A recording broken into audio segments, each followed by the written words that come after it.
we bring in Coach Espo and two seniors who really have had outstanding careers here at Derry Area in Brady Angus and Nate Papuga. But Coach, we'll start with you. Congratulations. A nice tune-up for you heading into the postseason. More importantly, it's senior night for these guys. You know, other than a sloppy third quarter, it seemed like everything was clicking and those guys played really well.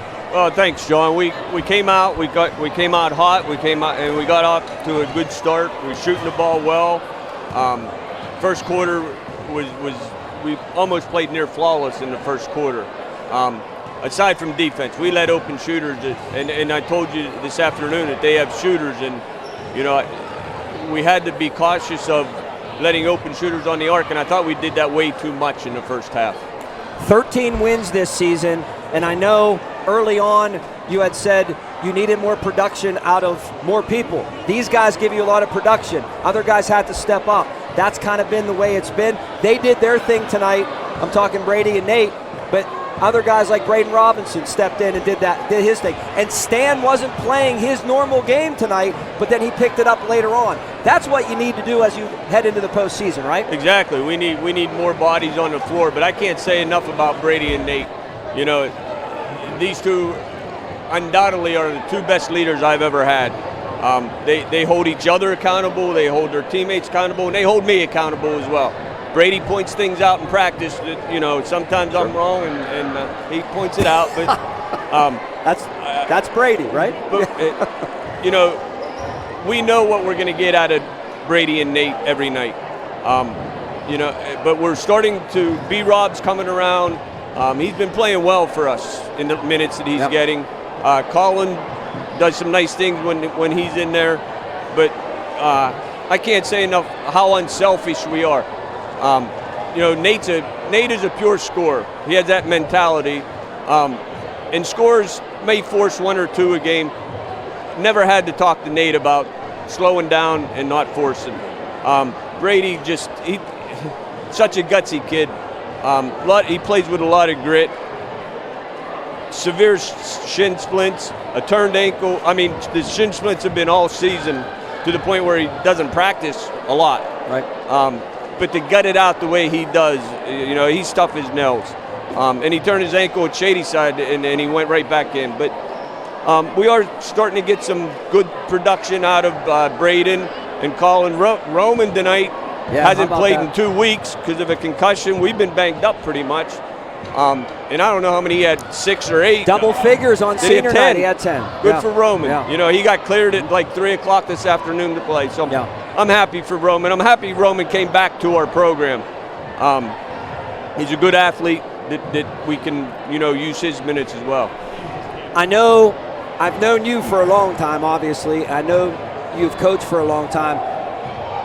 The excitement in your voice all season long with these guys, compared to some other years, and I'm not taking anything away from those kids, but why? They're a fun group to coach.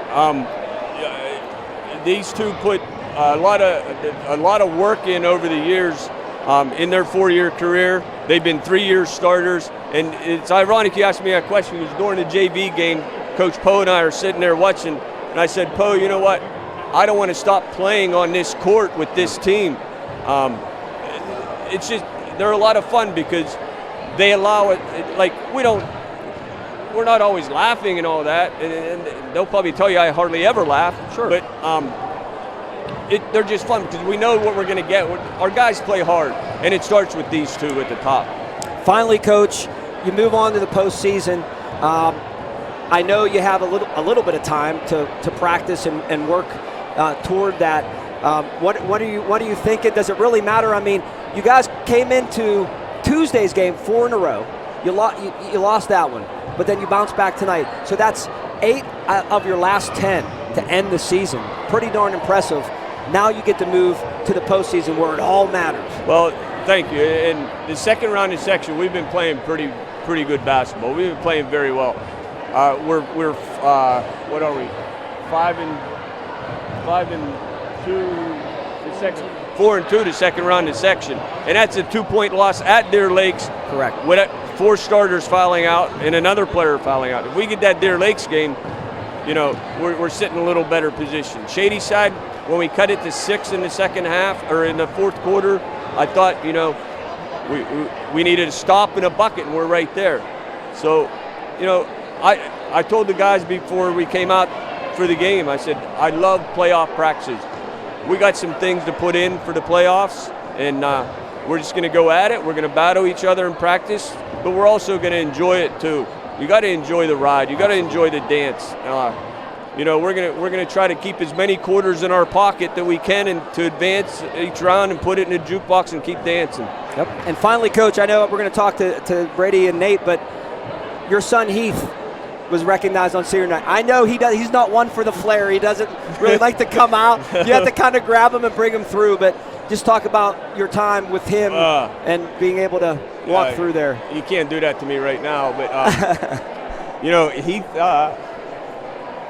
he's been a part of this program for 6 years.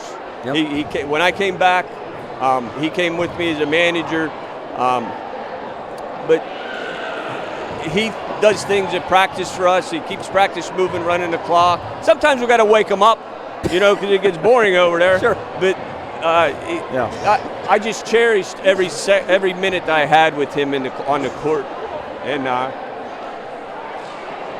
we just got to get ready for the playoffs. That's right. Good luck. Thank you, John. We'll be with you. All right, man. Thanks.